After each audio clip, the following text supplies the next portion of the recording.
Israel पर बड़ा हमला होने वाला है। सही सुना आपने, इस्राइल पर बड़ा हमला होने वाला है। वो इस्राइल जो इस वक्त दुनिया को धमका रहा है, वो इस्राइल जो फिलिस्तीन और गजा पर जुल्म बर्बरियत की इंतहा कर रहा है, उस इस्राइल पर बड़ा हमला होने वाला है। हम ऐसा क्यों कह रहे हैं? क्योंकि इस्राइल पर बड़े हमले की तैयारी कर रहा है यमन। यमन की नेशनल साल्वेशन हुकूमत ने ऐलान किया है कि सिहूनी हुकूमत पर कारी जर्ब लगाने के लिए हम पूरी तरह तैयारी कर रहे हैं। तैयारी किस तरह से हो रही है और क्या कुछ किया जा रहा है, ये इस वीडियो के जरिए आपको बताएंगे कि इस्राइल पर दबाव बनाने के लिए पूरी दुनिया में जहां एक तरफ कोशिशें की जा रही हैं, ना सिर्फ कोशिशें की जा रही हैं बल्कि कदम से कदम मिलाए जा रहे हैं, एहतजाज किए जा रहे हैं, विरोध प्रदर्शन किए जा रहे हैं, तो दूसरी तरफ हमले की तैयारी भी हो रही है। यमन हमले की तैयारी कर रहा है। यमन की तहरीक अंसारुल्लाह के सीनियर रहनुमा ज़ैफुल्लाह शामी ने कहा है कि तहरीक अंसारुल्लाह सिहूनी हुकूमत पर अचानक एक भरपूर हमले की तैयारी कर रही है। अब देखिए हमला कैसे होगा, किस तरह का होगा, किस मिसाइल से किया जाएगा, किस तरह का अटैक होगा, इसकी तफसील नहीं दी गई है। लेकिन यह हमला कब किया जाएगा, इस हवाले से भी कोई जानकारी नहीं दी गई है। और यह जरूर कहा गया है इतना कि यह हमला जो सिहूनी हुकूमत यानी इस्राइल की सरकार पर, बेंजामिन नेतन्याहू पर जो हमला होगा वो अचानक होगा और वो हमला भरपूर होगा, जिसकी तैयारी हम कर रहे हैं। अशामी हुकूमत ने तहरीक अंसारुल्लाह की गैर मामूली सलाहियतों पर ताकीद करते हुए कहा है कि हम ऐसा अचानक हमला करेंगे जो दोस्त और दुश्मन दोनों को हैरत में डाल देगा। देखिए हमला ऐसा होगा, ये कहा जा रहा है साल्वेशन हुकूमत की तरफ से कि हम ऐसा अचानक हमला करेंगे जो दोस्त और दुश्मन दोनों को हैरत में डाल देगा। अब हैरानी किस वक्त होती है, आप अंदाजा लगाइए कि किसी को पता भी ना चले और हमला इतना भरपूर और शदीद हो और पूरा का पूरा इलाका तहस नहस हो जाए, पूरे के पूरे इलाके में दहशत कहीं ना कहीं डालने की बात इस वक्त साल्वेशन यमन की साल्वेशन हुकूमत की तरफ से कही जा रही है। किस पर? इस्राइल पर। और यह कहा जा रहा है कि हम इसकी तैयारी में जुटे हुए हैं, हम तैयारी कर रहे हैं। कब और कैसे हमला होगा ये तो नहीं, लेकिन जो हमला हम करेंगे वो भरपूर हमला होगा ताकि ना दोस्त को पता चल पाए और ना दुश्मन को पता चल पाए। और जब यह हमला किया जाएगा तो दोस्त और दुश्मन दोनों को हम हैरत में डाल देंगे। साथ ही उन्होंने सना की नई टेक्निक और जदीद तरीन पेशरफ्त की जानिब भी इशारा किया और कहा कि हमारे फौजी ज़खायर में भरपूर सलाहियत और गुंजाइश है। देखिए हम किस तरीके से ताकतवर हैं, हमारे जदीद तरीन पेशरफ्त की जानिब से या जदीद तरीन जो टेक्नोलॉजी है, जदीद तरीन जो हथियार हैं, उसके जरिए हम इस्राइल पर इस तरीके से हमला करेंगे ताकि उसे हमेशा याद रहेगा। ऐसी तैयारी हम करते हुए दिखाई दे रहे हैं और हम कर रहे हैं। साथ ही साथ इसकी वजह से इस तरफ इशारा करते हुए, जदीद तरीन पेशरफ्त की जानिब इशारा करते हुए कहा कि हमारे फौजी जखीरे जो हैं उनमें भरपूर सलाहियत और ताकत मौजूद है, इसकी गुंजाइश है। अशामी ने मजीद कहा कि मजीद वसाइल होते तो समंदर से उबूर करके फिलिस्तीनी महाज में शामिल हो जाते। देखिए ये बहुत बड़ी बात है कि जो फिलिस्तीन पर जुल्म बर्बरियत इस वक्त इस्राइल कर रहा है, भले ही दुनिया इकट्ठा हो रही हो, अशामी ने तो यहां तक कह दिया कि अगर हमारे पास मजीद रिसोर्सेस होते, वसाइल होते तो हम समंदर पार, समंदर को उबूर कर लेते और फिलिस्तीनी महाज में शामिल हो जाते। वो फिलिस्तीनी महाज जो इस वक्त इस्राइल का डट कर सामना कर रहे हैं और दर्जनों लोग शहीद हो रहे हैं, इसी फिलिस्तीनी महाज में शामिल हो जाने की बात इस वक्त अशामी कहते हुए नजर आ रहे हैं। अशामी कौन है? वो तहरीक अंसारुल्लाह के रहनुमा हैं। तहरीक अंसारुल्लाह के रहनुमा का ये बयान मकबूजा फिलिस्तीन पर यमन की मुसल्लह अफवाज के वसी ड्रोन हमलों के बाद सामने आया है। इस्राएली जराए ने पीर की शाम रिपोर्ट दी है कि यमनी फौज ने मकबूजा फिलिस्तीन की जानिब बड़े पैमाने पर ड्रोन तैयारे रवाना किए हैं। और आपको यहां पर यह भी बताना जरूरी है कि पिछले दिनों इस्राइल के अटैक में, इस्राइल की तरफ से हमले किए गए, उसमें होसियों के पीएम और कई वुज़रा की मौत हुई और इससे होसी इस वक्त बागी हुए पड़े हैं।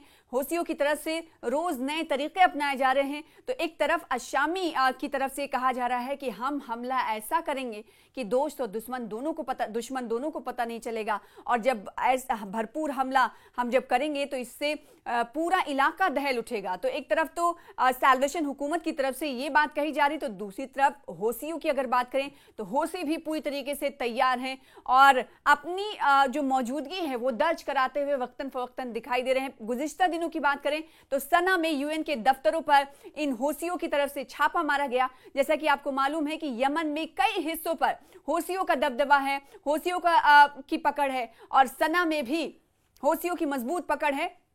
सना में हौसियों ने उन तमाम अमवात का बदला लेने की ठान ली है, इसीलिए अब पूरी दुनिया में उनकी मौजूदगी दर्ज हो, पूरी दुनिया में उनकी नाराजगी पता चल पाए, पूरी दुनिया के लोगों तक उनका पैगाम जाए कि इस वक्त हौसी क्या कुछ कर रहे हैं और क्या कुछ करना चाहते हैं।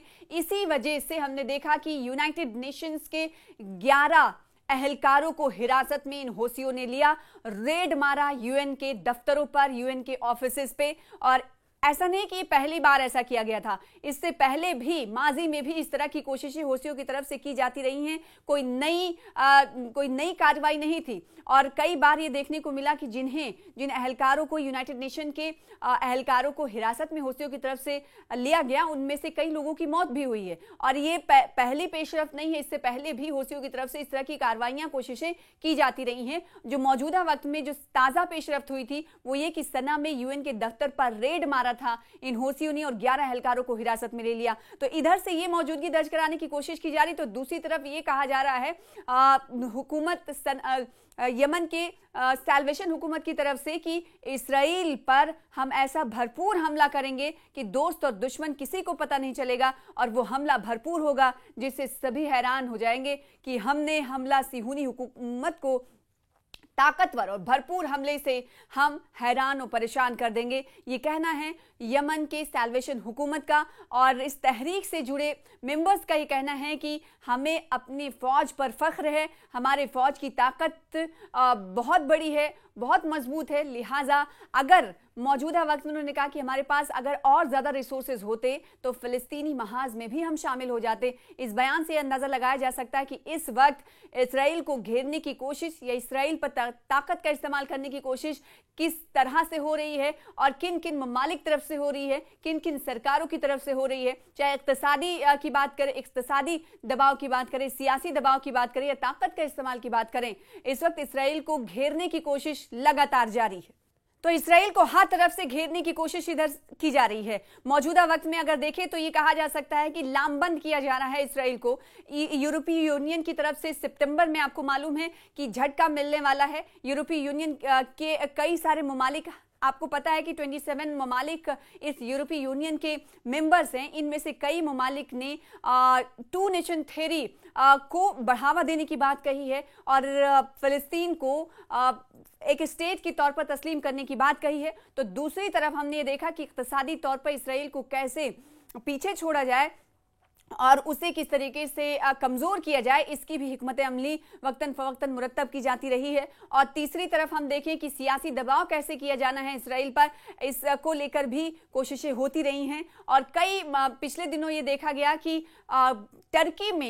टर्की में एक गजा कॉन्फ्रेंस हुआ था जिसमें 150 उलमा इकट्ठा हुए थे और पैलेस्टीनियन डिक्लेरेशन वहां से जारी हुआ था। और ये कहा गया था इस डिक्लेरेशन में कि वो तमाम ममालिक से अपील करेंगे कि इसराइल के साथ कोई कारोबारी रिश्ता ना रखें, यानी इक्तिसादी तौर पर इसराइल को झटका देने के लिए पेशरफ्त हो रही थी। 150 से ज्यादा उलमाए कराम यहां पर इकट्ठा हुए थे और 50 ममालिक के उलमा थे। और दूसरी तरफ टर्की के एक वजीर जद्दा में जाकर ये कहते हैं कि इसराइल के खिलाफ हमें कुछ न कुछ आने वाले दिनों में हिकमत अमली मुरत्तब करनी होगी। कड़े अल्फाज में कहा जाता है कि इसराइल को जवाब देने का अब वक्त आ गया है, टाइम फॉर एक्शन आ गया है। कहीं ना कहीं उनकी तरफ से ये कहा गया कि अब हमें एक साथ आना है और एक साथ आकर दबाव नहीं, अब एक्शन की तैयारी करनी है। यानी इस वक्त इसराइल को सबक सिखाना है, इसके लिए अब हमारे पास ज्यादा वक्त नहीं है, अब एक्शन उठाना पड़ेगा, एक्शन करना पड़ेगा। टाइम फॉर एक्शन आ चुका है और ये मौजूदा जो वक्त है, मौजूदा वक्त में ही हमें इसराइल को सबक सिखाने के लिए कुछ ना कुछ करने की जरूरत है। तो चारों तरफ से आपको बताएं कि इसराइल को घेरने की कोशिश लगातार हो रही है। अब यमन के अशामी सैल्वेशन हुकूमत की तरफ से कहा गया है कि वो बड़े हमले की तैयारी इसराइल के खिलाफ कर रहा है।